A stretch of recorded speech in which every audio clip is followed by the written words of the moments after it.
Седьмой созыв парламента почти сформирован. В 2 округах назначены повторные выборы. Результаты избирательной кампании аналитики обсуждают до сих пор. Многие отмечают, в Народном собрании произошла смена поколений. Действительно, среди избранных есть люди непубличные, без политического опыта. Хорошо это или плохо, время покажет. У меня нет никаких либо данных относительно оценки нового парламента. Но у меня нет и таких аргументов, на основе которых я мог бы питать какие-либо надежды. Этого тоже нет у меня. А пока преждевременно немножко подождем, видно будет, на что этот парламент способен. В целом там вроде бы прошли, те, кого я знаю, позитивные такие кандидаты, но другие позитивные, к сожалению, которые были в прошлом парламенте, не прошли, и это очень огорчает. Впрочем, проблема не только в законотворчестве. По мнению аналитиков, необходимо повышать политическую культуру избирателей. Сейчас многие из них видят в депутате не законотворца, а работника ЖКХ, либо голосуют, исходя из личных интересов. Выборы показали, что не только наше законодательство несовершенно, но и наш избиратель не готов, общество не готово. Избиратель тоже здесь не виноват. А мы ему даем задание, скажем, ученику младших классов можно дать задачу из высшей математики. Мы ему даем, нашему избирателю даем такое задание, решить которое он не может. Он не может сегодня грамотно, профессионально, обоснованно определиться, за кого ему следует голосовать. У него нет таких знаний, таких представлений. Но есть другие представления, совершенно не государственного характера, которые бытуют в нашем обществе. Факторы, которые имеют место в нашем обществе. Это родственные отношения, дружеские отношения или еще какие-то структуры бытового характера. Эти факторы не действуют, влияют на избирательный процесс. Кандидаты, которые обладают значительным влиянием, их влияние настолько сильно, что они ломают эти правила игры. Они навязывают свои правила игры. То есть у нас политический выбор, а нет, извините, давайте мы вам предложим по-другому. Здесь будем голосовать за своих и за чужих. Таким образом. А они ломают эти правила, законы, правила игры, подменяют его совершенно нечто другим. И люди вынуждены соглашаться, потому что никто не сказал этим кандидатам: нет, вы не имеете права. Никто вообще в этом и не разобрался. И никто об этом вообще не говорит, о том, что вообще неправильные условия игры. То есть это тоже проблема. Понимаете, как не все возможно отрегулировать на законодательном уровне. Опять же, как вы с этим поступите, если кандидат зарегистрированный, он влиятельный, у него много родственников и так далее, и он предлагает по такой схеме работать, да? Значит, вы меня поддерживаете как личность, и на этом основании голосуете. Но, к сожалению, такая схема сложилась, и здесь нет простых законодательных решений. Это тоже политическая культура. Есть общественный запрос на изменение избирательной системы. С одной стороны, чтобы свести к минимуму действия существующих выборных технологий, с другой – для повышения профессионального уровня парламента. Отмечается необходимость законодательных фильтров. В списке предложений увеличить возрастной ценз депутатов, указать наличие высшего образования, исключить судимость, даже погашенную. Комиссия, в которой я работала по конституционной реформе, там было предложено, чтобы те люди, граждане Абхазии, которые имели какую-то судимость по тяжким и особо тяжким преступлениям, чтобы они не могли баллотироваться. И я считаю, что это правильно. но пока вот такое не было внесено, такое изменение. Ну и потом еще, вот, что касается возрастного ценза, я считаю, что от 30 лет, а наши вот многие члены комиссии предлагали от 27. Мне кажется, все-таки это должен быть человек, который имеет высшее образование и опыт работы уже хоть какой-то. Ну и что касается вот, ну, как бы возрастного ценза, в смысле по старости, там, согласно нашей Конституции, до 65 лет. Но я считаю, что иногда люди и в 70, и в 75 лет вполне еще способны принимать какие-то решения. Так что, и вот я знаю, что в большинстве стран мира нет таких ограничений.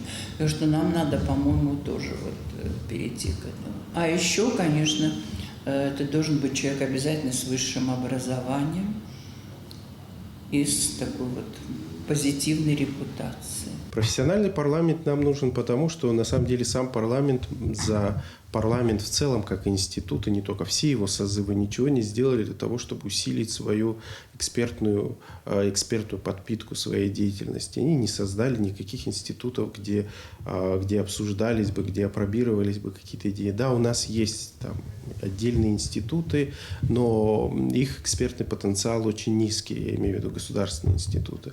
А любой законопроект, он должен проходить экспертизу, и через такие экспертные институты, и я знаю, например, даже в Государственной Думе, если закон не пройдет экспертизу в Институте законодательства и сравнительного правоведения, то этот закон он не станет никогда законом, если не напишут эксперты негативный отзыв. И, а тут вы понимаете, депутаты, они, как у нас, два в одном. Они и политики, они и эксперты, но эта схема не работает, мы прекрасно видим. Я вот подумал над тем вообще, насколько активно они работают, насколько активно они занимаются, собственно, законотворческой деятельностью. Я залез в «Консультант Плюс» и посмотрел по годам, да, сделал такую разбивку по годам, по количеству тех законов, которые они принимали. Конечно, там непонятно, кто был субъектом законодательной инициативы. Но в целом депутаты вот в пределах от 2 до 3 законов ежегодно принимали всего лишь, да, в то время как потребность у нас в большом количестве законов. Речь идет, конечно, о законах, о полноценных законах, не о внесении изменений и так далее. То есть депутаты, в принципе, из-за своей некомпетентности, они, в принципе, не могут погрузиться, да, вот каждый день. Все те люди, которые имеют дело с какой-то правоприменительной практикой, с такими сложными проблемами сталкиваются, которые упираются в законодательство, потому что оно не продуманное, потому что там есть много пробелов. Но как понимаете, даже вот для юристов это довольно сложные проблемы, над которыми надо сидеть, ломать голову.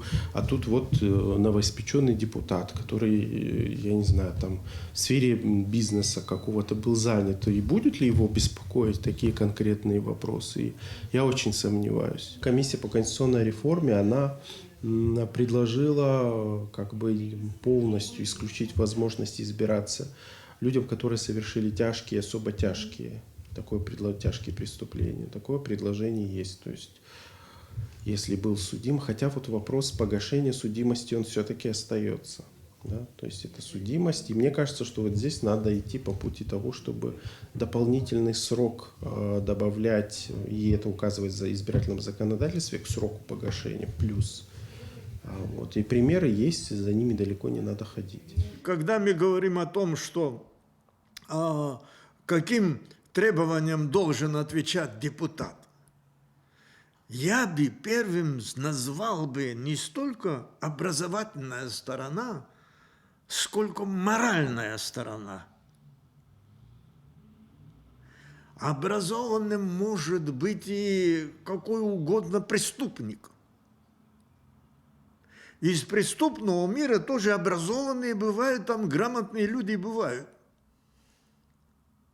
Самое главное – это моральная сторона.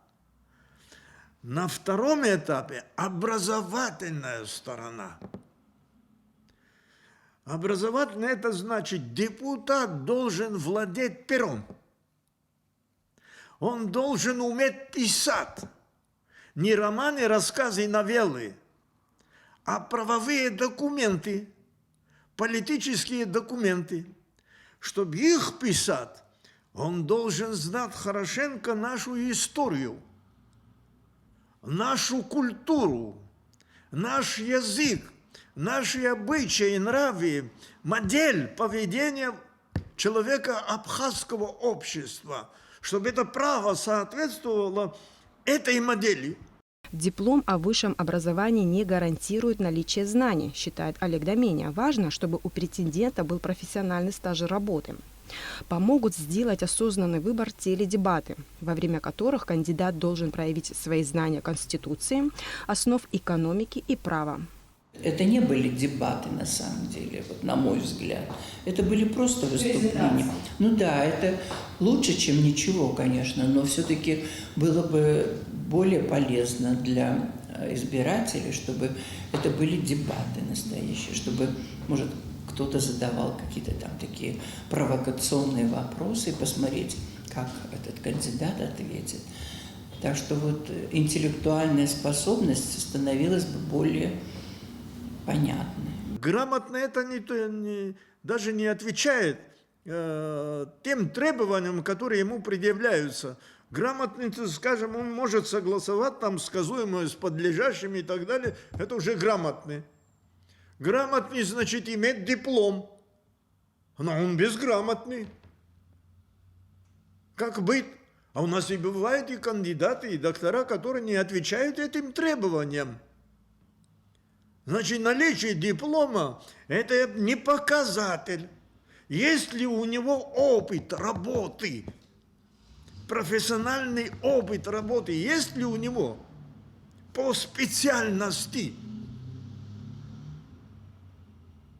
А у нас, да, сейчас я понимаю, почему вы ставите этот вопрос, конечно, потому что я не думаю, что в предыдущем парламенте мы видели, мало кто из них мог писать закон.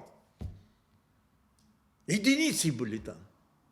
Возрастной ценз важен? Все надо, конечно. Вот эта мудрость, которая нужна депутату парламента, мудрость, она приходит, к сожалению, очень поздно. Даже 35-40 лет это мало.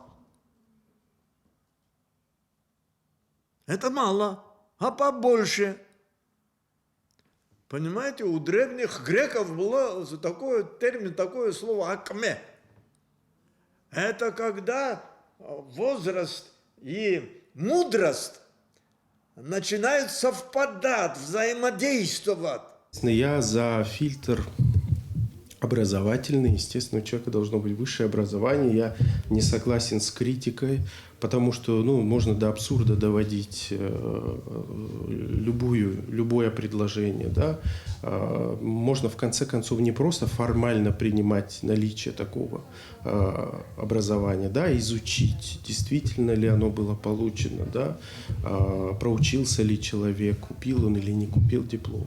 То есть это все надо выяснять. Мы не должны не на уровне автоматизма, да, принимать все это, а как-то под каждое, да, наше требование определенный механизм его соблюдения предлагать, чтобы ЦИК разбирался там, насколько его квалификация соответствует реалиям. Я считаю, что необходим стаж работы, но комиссия по конституционной реформе, членом которой я являюсь, она не предлагала стажа работы, хотя я считаю, что это важно. Мы предложили возрастной ценз повысить до 27 лет. Это говорит о том, что где-то в среднем к 22 годам молодые люди заканчивают высшее учебное заведение, и затем есть 5 лет у них для того, чтобы отработать. Поэтому выбор был 5 лет, в принципе, довольно такой оптимальный стаж работы. И, в принципе, он согласуется с теми предложениями, которые делали депутаты. Эксперты утверждают, что активность политических партий Абхазии исключительно в сезон выборов не дает надежд на скорый переход от мажоритарной избирательной системы к пропорциональной, когда часть мандатов распределяется по партийным спискам. Но в этом направлении необходимо двигаться. Если это покажет, что по пропорциональное качество депутатов более высокое, то тогда надо полностью перейти на пропорциональную систему. Это было бы полезно, конечно. Значит, но, конечно, это параллельно с этим нужно, чтобы у нас были полноценные политические партии. У нас сейчас, по-моему, 11 партий. Для такой маленькой страны, как Абхазия, с таким небольшим населением, это слишком много. И получается, что в некоторых партиях, в общем, очень мало народу, хотя по закону должно быть не менее 1000 человек. Может быть, надо внести изменения, может, не 1000 должно быть, а 500. Все-таки для Абхазии 1000 – это многовато в одной партии. Ну и, конечно, чтобы отделения были во всех районах, это справедливо. Вот есть по закону такое. Но на самом деле очень многие наши партии не имеют никаких таких районных отделений. И это говорит о том, что у нас как-то вот этот закон о политических партиях, он не соблюдается. Для того, чтобы провести эту реформу, да, смешанной системы, нам необходимо все-таки, я думаю, либо увеличить, либо уменьшить количество депутатов до четного числа, чтобы было равное количество, чтобы было, скажем, определенное количество округов, и в каждом округе одновременно можно было голосовать и за кандидата, и за партию. То есть в любом случае. И будет один одномандатный округ по пропорциональной системе, и будет, предположим, 13 округов по одномандатных. Да? Округа укрупнятся существенно. И я считаю, что вот эти все технологии, которые у нас сейчас есть, да, они, вот эти вот технологии влияния на избирателей, подкупа избирателей и так далее, они давно устоявшиеся, они как бы связаны с конкретными округами. Там есть люди, которые очень хорошо знают округ, очень хорошо знают людей, у них давно есть отработанные списки, они знают, как кого вызванивать, как кого приглашать и так далее. Вот мы как бы, увеличив округа, мы эту схему ломаем. Да? То есть будет 15 округов, они более обширные, здесь довольно сложно повлиять на такое количество людей. И опять же, если нарезка будет нормальной, да, то я думаю, что может сработать. Плюс еще партии. Да? Это тоже такой противовес мажоритариям. Но если сейчас, конечно, очень много претензий к партиям, это довольно слабый политический институт, такой, я называю, сезонным политическим институтом. Они проявляют себя исключительно в сезон выборов, а потом мы их совершенно не слышим. Но у них есть определенные преференции в избирательном процессе сейчас, и они ими пользуются, и вот как бы они этим удовлетворяются. Вот. И если мы изменим систему, то могут появиться новые партии. Вот это как бы будет плюс, потому что к действующим партиям очень много. Хотя они тоже могут трансформироваться, не исключено. Касаемо национального состава, вновь ни один русский не прошел в парламент. Это недопустимо в многонациональном государстве, подчеркивают аналитики. Мы в свое время, в 1991 году, русских избирали абхазские избиратели. Абхазия сегодня полиэтническое общество. Полиэтническое, а не моноэтническое. И как может вот внешние силы, внешние факторы оценивать качество нашего государства? Насколько это государство отражает и выражает интересы народа? Если вот этот этнический фактор, конфессиональный фактор, это факторы, реально действующие факторы, они должны учитываться вообще. Олег Доменя предлагает оставить мажоритарную систему, но ввести территориальную привязку, когда кандидаты выдвигают исключительно жители округа. Многопартийность – это модель западной. Многопартийность. Демократия, значит, на Западе, они очень высоко ценят разнообразных мнений. Разные мнения, они очень уважают, они высоко ценят это. Но наша практика показывает, и не только абхазская, но Восток, мы все-таки не Запад. Мы не в Европе, значит, в Западной Европе, мы не в Америке живем, а мы живем на Кавказе. У нас другой менталитет, другая история. И перечеркнуть в одночасье перейти к западной модели не удается. И потому вот эта, скажем, партийная система, она к чему свелась у нас партия? К определенной группе людей, небольшой по численностью. Они выражают свои интересы. Они выражают интересы этой группы. Они по-другому и действовать не могут.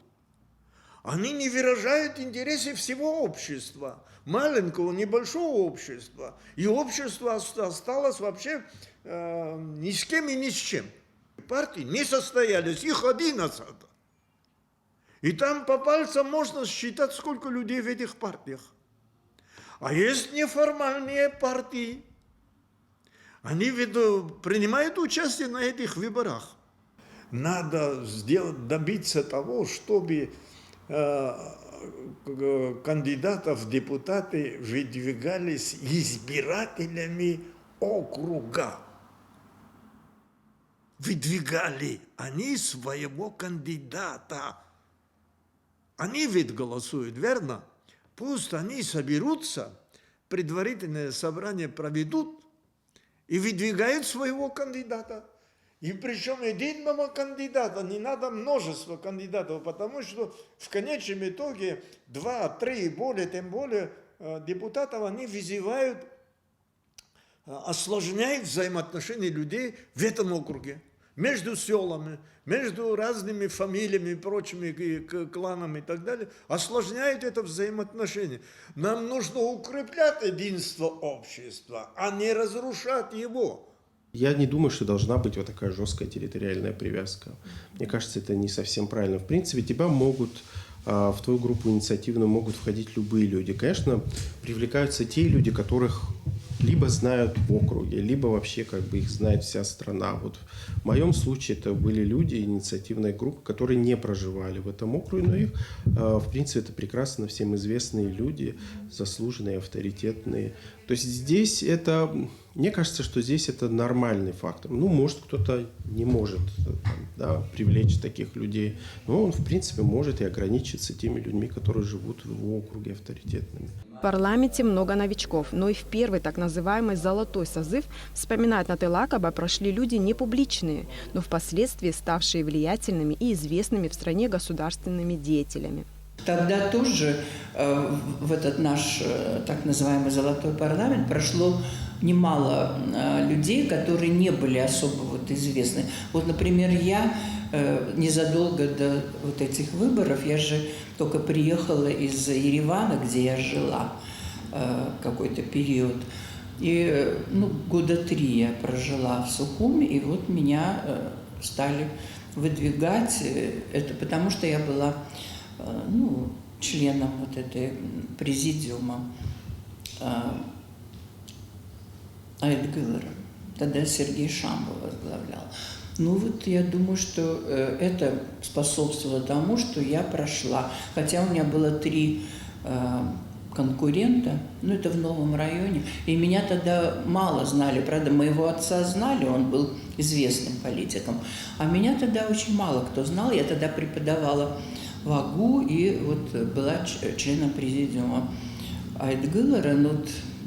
Так вот сказать, что я была очень популярным политиком, нет. Но тем не менее, вот я победила именно благодаря тому, что я была из Айтгылара. И Айтгылара всячески помогала вот этому. Ну и, конечно, тогда были и очень известные там тоже такие авторитетные люди. В частности, тот же Владислав Григорьевич Арденба, и многие другие. Но, вы знаете, были тогда и такие не очень известные. Вот, например, Альберт Гаспарович Тополян, который очень совершил такой подвиг, можно сказать, который создал батальон имени Баграмянова, когда война началась.